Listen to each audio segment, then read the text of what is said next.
आपकी আদালতে ডিপি যাদবের বিরুদ্ধে অভিযোগ হলো যে নিজের ছেলেকে বাঁচানোর জন্য ইনি সাক্ষীদের ভয় দেখিয়ে প্রভাবিত করেছেন। যাদবজি, আমি কথা বলছি জেসিকা লাল মার্ডার কেস নিয়ে। আজকাল মানুষের মনের মধ্যে এই কেস নিয়ে খুব আলোড়ন চলছে। 1999 এর 30শে এপ্রিল জেসিকা লালকে মার্ডার করা হয়। আপনার ছেলে বিকাশ যাদব এই কেসে একজন অ্যাকিউজড, এবং আদালতে যখন ফয়সালা হয় সমস্ত লোক কিন্তু ছাড়া পেয়ে যায়। বিকাশ যাদবের এই কেসে কোনো রোলই ছিল না। আমি আপনাকে এটা ইনফর্ম তথ্যের ভিত্তিতে করছি।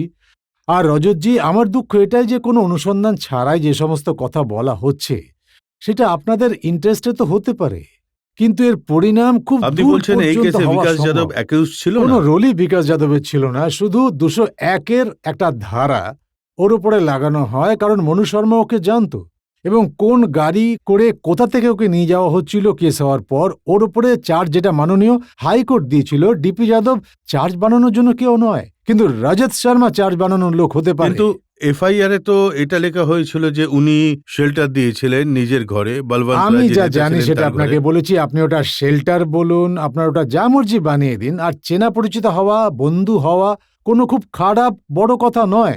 মনু শর্মা কোনো চোর ডাকাত বা তেমন কোনো খারাপ পরিবারের ছেলে নয়।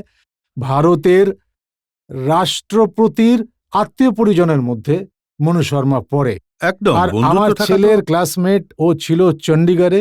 সেই সম্পর্কে ওর কাছে আসতেই পারে, বন্ধুত্ব হতেই পারে, চেনা পরিচিত। তার মানে এটা নয় যে বিকাশ যাদব কোনো অপরাধ না, করেছে। উনি বলেছিলেন পুলিশকে মার্ডার করার পর 30শে এপ্রিল রাতে আপনাদের ঘরে শেল্টার আরে পায়। পুলিশ তো আগের দিন এই কেসের সম্বন্ধে বলেছিল ডিপি যাদব গুলি নাকি বদলে দিয়েছে। আমার দিব্যি, আমি জোরের সাথে আপনাদের সবার সামনে নিজের মুখে এই কথাটা বলতে চাই, যদি এই কেসের কোনো একজন মানুষকে, একজন সাক্ষীকেও ডিপি যাদব জানে বা কখনো দেখা করে থাকে, তো যা শাস্তি আপনারা দেবেন সেটা আমি মেনে নিতে প্রস্তুত থাকব।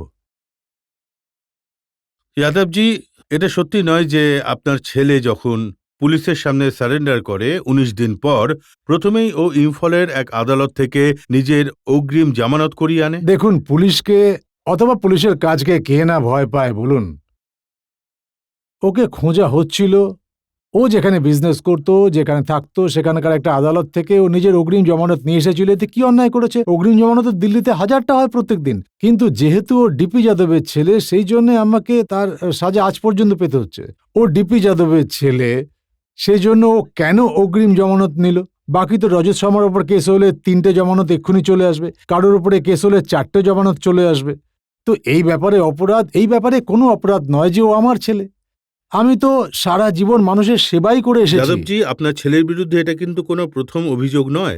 এর আগেও ওর উপরে মার্ডারের কেস 19 বছর বয়সেই আনা তা হয়েছিল। নয়, এই কেস ওর নাম জোড়া তখন হয়েছিল যখন উত্তরপ্রদেশে ভারতীয় জনতা পার্টির সরকার ছিল, তখন আমার বিরুদ্ধে কেস বানানো হয়েছিল। দেখুন, ওর বিরুদ্ধে কেসটা কেস কিন্তু ছিল বানানো হয়েছিল। হাতরাসের একটা ছেলে দেবেন্দ্রকে আমি মার্ডারের তো কেস। বলছি যে এই কেসটা এই সরকারের দ্বারা এ পরে কেস ফেরত নেওয়া হয়েছিল, কারণ ভুল করে এবং ভুল পদ্ধতিতে ওর নাম জোড়া হয়েছিল। সেই জন্যে সরকার এই কেস উঠিয়ে নেয়।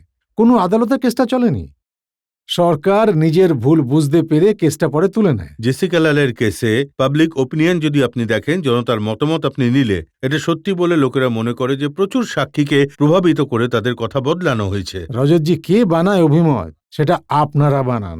আপনার কাছে নিবেদন যে ন্যায়কে মোমবাতির মাঝারি আলোতে দেখার চেষ্টা করবেন না। যাদবজি, আপনার কাছে আজ ন্যায়কে পুরো দেখুন, সুযোগ আছে, সব বলে দিন। ন্যায়কে সূর্যের রশ্মিতে দেখার চেষ্টা করুন, কারণ আপনারা যা কিছু বলে থাকেন সেটা সারা দেশের কোটি কোটি মানুষ দেখে। তার প্রভাব প্রচুর মানুষের উপর প্রতিফলিত হয়। আমি জানি না আপনার ঘোষক এখানে ডিপি যাদবকে বাহুবলী বলেছিল। আরে বাহুবলী তো হনুমানজিকে বলা হয়ে থাকে। আমি তো ওনার পায়ের ধুলোও নয়।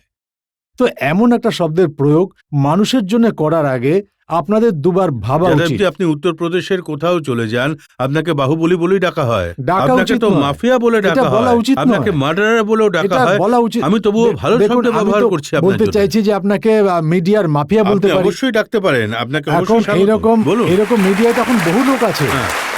এমনই এক মিডিয়ায়, যার নাম আমি নিতে চাই না, রাষ্ট্রপতিকে SMS এর এমন একটা প্রক্রিয়া যা থেকে কোটি কোটি টাকা মানুষ কামায়। SMS দ্বারা SMS এর একটা রেট আছে, আপনারা তো SMS করে থাকেন।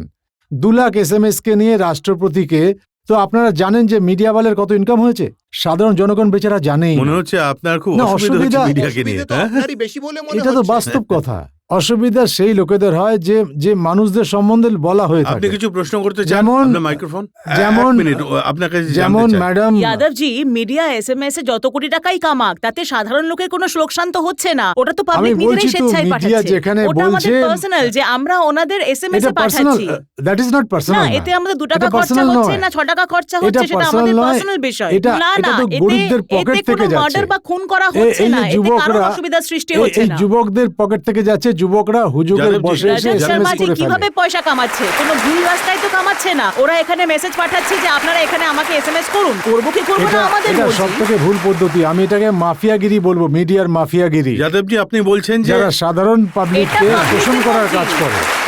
যাদবজি, উনি এটা বলছেন যে জবরদস্তি কমসে কম কোনো মিডিয়া করছে না, আপনার মতো কিডন্যাপিং করে তো পয়সা কামাচ্ছে। দেখুন রজতজি, একটা কেস আমি চ্যালেঞ্জ করে বলছি সারা দেশের মানুষকে, ডিপি যাদবের বিরুদ্ধে একটাও কিডন্যাপিং এর কেস আছে, আর আমার সামনে মানুষকে নিয়ে আসুন না। আপনি একা একা ইন্টারভিউ নিয়ে কি এমন প্রমাণ করতে চাইছেন বলুন তো? আপনি ডাকুন, কোনো পুলিশ অফিসারকে ডাকা উচিত ছিল, আপনার গাজিয়াবাদের এসএসপি কে ডাকা উচিত ছিল, অন্য কোনো লোককে যে আমার বিরুদ্ধে প্রুফ দিতে পারবে তাকে ডাকা উচিত ছিল। আমি আপনাকে দিল্লির আপনি- পুলিশ কমিশনার কে পলের বয়ান দেখাচ্ছি।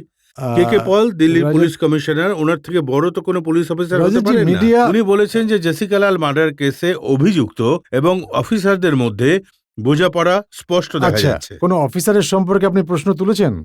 না, আপনি দিল্লির কোথাও পুলিশ- বলেছেন দিল্লির দিল্লির পুলিশেরা পুলিশ- ভুল ইনভেস্টিগেশন করে, আর অবশ্যই যে বলেছি। পুলিশরা ওই রাতের অন্ধকারে 1:30টার সময় আপনি দেখুন, একটা আপনি- মডেল নগ্ন হয়ে তাদের মত দিচ্ছিল, ওখানে কতজন পুলিশ অফিসার উপস্থিত ছিল? আমাদের সমাজকে একে মান্যতা দেয়?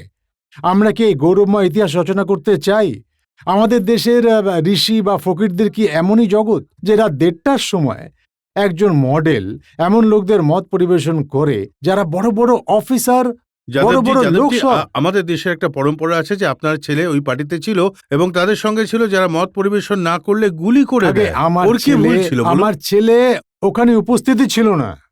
আর আমার সমস্যা এই কথাটায় যে ওই পুলিশদের নাম আপনারা কেন বলেন না যারা ওখানে বসেছিল? সম্পর্কে কেন জানতে চাইছেন না ভাই? তারা কারা কারা ওখানে ছিল? তাদের সাথে কেন করেননি? আপনি এই কথাটা যারা বলছেন যে ওই মেয়েটা মদ যারা সার্ভ করছিল রেস্টুরেন্টে আর রাত তারপর 1:30টার সময় মদ খাওয়াচ্ছিল, সেই রেস্টুরেন্ট তার মালিক আর তার স্ত্রীকে কেন অভিযুক্ত করা হয়নি? কেন ওদের প্রশ্ন করা হয়নি? যাদবজি, মানে শুধু এটা শুনুন, বলে দিন ওই মেয়েটি মদ খাওয়া ছিল বা অন্য যাই করুক না কেন, কারোর কি অধিকার ছিল ওকে আপনি হত্যা করার? মালিনী রমানির এভিডেন্স পড়েছেন? আমি আপনাকে প্রশ্ন না, না, করছি, না। হত্যা করার অধিকার যদি কে যদি দিয়েছিল? জেসিকার কেস নিয়ে কথা বলেন তাহলে আপনাকে আপনি শুধু মালিনী এটুকু রমানির আমায় বলে evidence- দিন, আমি জানি যে- যেদিন ওই মেয়েটা ওখানে যাই করুক না কেন, দেখুন, ওকে হত্যা মালিনী করার অধিকার রমানি কে এই দিয়েছিল? স্টেটমেন্ট দেয় যে মানু শর্মার সামনে দাঁড়িয়েছিল, he is not that person.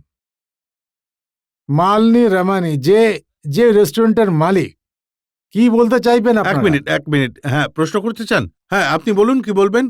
একদিকে আপনি তো মিডিয়াকে খারাপ বলছেন যে মিডিয়া এটাকে ফেভার করছে, হতে পারে সেই সময় মিডিয়া মালিনী রমানি আপনাকেই ফেভার করছিল। হ্যাঁ, না, এটাও তো আমাকে হতে ফেভার পারে, করার না? কোনো প্রশ্নই নেই। আমি তো এতে কিছুই নেই, আমার তো কোনো রোলই ছিল না। আমি তো এটা বলছি যে মিডিয়ার আপনার রোল শুধু এটুকুই যে মেয়েটি খুন হয়েছিল, আপনি তার মৃত্যুর 7 বছর বাদে তার উপর ঘৃণ্য অভিযোগ আনছেন। না না, আমি ঘৃণ্য অভিযোগ লাগাচ্ছি অবশ্যই না। খারাপ না, অভিযোগ আমি তো আনছেন। একটা সিস্টেমে অবশ্যই কথা সিস্টেম, বলছি আপনি যে আজ ওর উপর যে অভিযোগটা আনছেন, বারে মত পরিবেশন করা কোনো অপরাধ নয়। প্রশ্নটা আপনার কাছে আমার, এই প্রশ্নটা আপনাকে করার আছে বলুন। আমার। আপনাকে হ্যাঁ, যে আপনি বলুন। আপনার গ্রাজ যেটা, সেটা জেসিকা লালের এগেইনস্টে, কিন্তু হওয়া উচিত ছিল অ্যাকিউজড বা যাদের বিরুদ্ধে অভিযোগ এসেছে তাদের প্রতি হওয়া উচিত ছিল। আপনার সম্পর্কে এখান থেকে কি বোঝা যাচ্ছে? আপনার যত গ্রাজ সেটা হলো ভুল পদ্ধতিতে মদ বেচা বা যে ভিকটিম হয়েছে তার প্রতি, অথচ যারা অ্যাকচুয়ালি অ্যাকিউজড, এই পাবলিক যাদের অভিযুক্ত বলে মনে করে, তাদের প্রতি কিচ্ছু নেই। আমি ব্যবস্থার প্রতি প্রশ্ন তুলেছি। না না, ব্যবস্থাকে প্রশ্ন করেননি অ্যাকিউজদের আপনি। বিরুদ্ধে ম্যাডাম আদালত সিদ্ধান্ত দিয়ে দিয়েছে, আমরা আদালতের থেকে বড় নয়। না, আপনার যদি একটা আপনি বলেন sentence-ও- যে আপনি আপনার আদালতের একটা থেকেও বড়, sentence-ও তাহলে accused-দের against-এ তাহলে আমার ছিল কিছু না। বলার নেই। Your grudge was against Jessica Lal. যাদবজি, Yes? ওনার সোজা প্রশ্ন হচ্ছে, আপনি যা বলছেন তাতে এমন মনে হচ্ছে আপনি তাদের পাশে দাঁড়াচ্ছেন যারা না না রজতজি, অভিযুক্ত। আমি আদালতের অবমাননা করতে পারি আপনি না। তার বিরুদ্ধে যে খুন হয়েছে, আদালত সিদ্ধান্ত জানিয়েছে, আমি তা নিয়ে কি বলতে পারি? দেখুন, আমি তো সব সময় এদের পরোয়াই করি যারা জোরের সাথে অধিকারের কথা বলে, যুবকদের কথা বলে, কৃষক ও শ্রমিকদের কথা পেশ এখন করার তো চেষ্টা আপনাকে করে। তাদের পাশে থাকতে দেখা যাচ্ছে, যারা মার্ডার করে, যারা মাফিয়ার লোক। আমি তো এমন চ্যালেঞ্জ করছি আপনাকে রজতজি, একজনও ব্যক্তি, একজনও সাক্ষী যদি এটা বলে যে ডিপি যাদব কখনো ওদের সঙ্গে দেখা করেছে, ফোন করেছে বা কথা বলেছে, তো আপনারা যে শাস্তি দিতে চান সেটা আমি মেনে নিতে প্রস্তুত থাকব।